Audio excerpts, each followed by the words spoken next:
অনাম অসমীয়া মন্ত্ৰীজনৰ নাম হৈছে অশোক সিংগাল, মাটিৰ খকুৱা, মাটিৰ দালাল।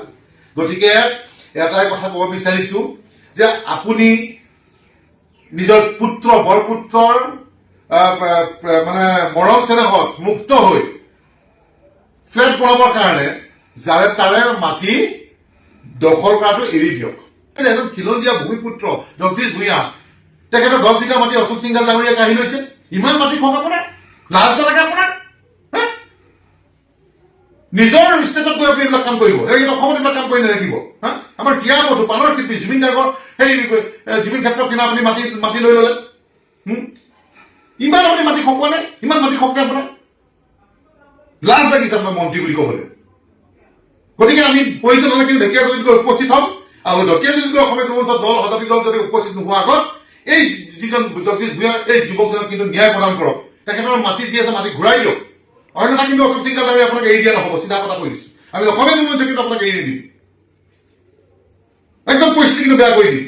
সন্মানীয় মুখ্যমন্ত্ৰী ডাঙৰীয়া চাগে এইখিনি কথা অৱগত নহয়। গতিকে আপোনালোকৰ সংবাদ মাধ্যমৰ যোগেদি সন্মানীয় মুখ্যমন্ত্ৰী ডাঙৰীয়া আমি অৱগত কৰিছো, পিছু হাজৰিকা ডাঙৰীয়াক আমি অৱগত কৰিছো যে এই বিষয়ৰ ওপৰত পুংখানুপুংখভাৱে আপোনালোকে চাওক আৰু চাই পেলাই এই যুৱকজনক ন্যায় প্ৰদান কৰক। এজন খিলঞ্জীয়া ভূমিপুত্ৰ, তেখেতে মাটি কিনি লৈছে, তেখেতৰ হাতত দলিল আছে, সকলো ডকুমেণ্ট আছে।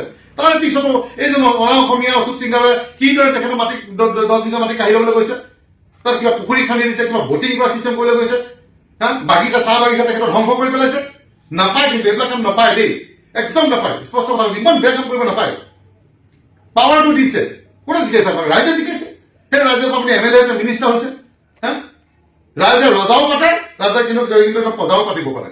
একদম কৈ দিছো আপোনাক, একদম বেয়া গতিলৈ গৈছে, একদম বেয়া পৰিস্থিতিলৈ গৈ আছে অশোক সিংগাল ডাঙৰীয়া।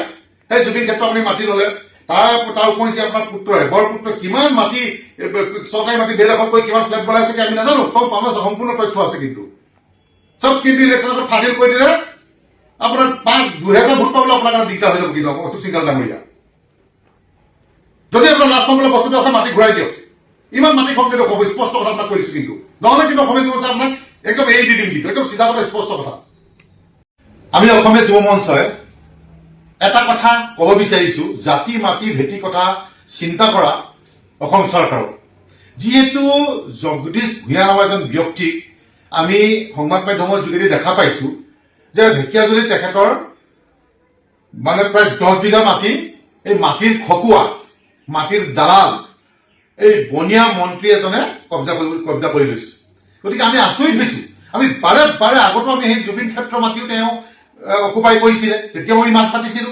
আৰু মুখ্যমন্ত্ৰী ডাঙৰীয়াই ইয়াৰ ওপৰত কিয় হস্তক্ষেপ নকৰে, কিয় এইজনৰ ওপৰত ইমান মৰম চেনেহ দেখুৱাই আছে আমি বুজি পোৱা নাই। কাৰণ কেলে মুখ্যমন্ত্ৰী ডাঙৰীয়া আমি এটাই অনুৰোধ জনাইছো যে আপুনি ইমান ভাল ভাল কাম কৰি আছে, আপুনি মাটি উচ্ছেদ কৰিছে, চৰকাৰী মাটি আপুনি উচ্ছেদ কৰিছে, মিয়াৰ দখলৰ পৰা আপুনি মাটি ঘূৰাই লৈছে, ইমান লাখ লাখ চাকৰি দিছে, ইমান মানুহৰ কাৰণে সা সুবিধা কৰি দিছে। তাৰ পিছত আপোনাক বদনাম কৰিবৰ বাবে, আপোনাৰ চৰকাৰখনক বদনাম কৰিবৰ বাবে এই অনা অসমীয়া মন্ত্ৰীজনে উঠি পৰি লাগিছে।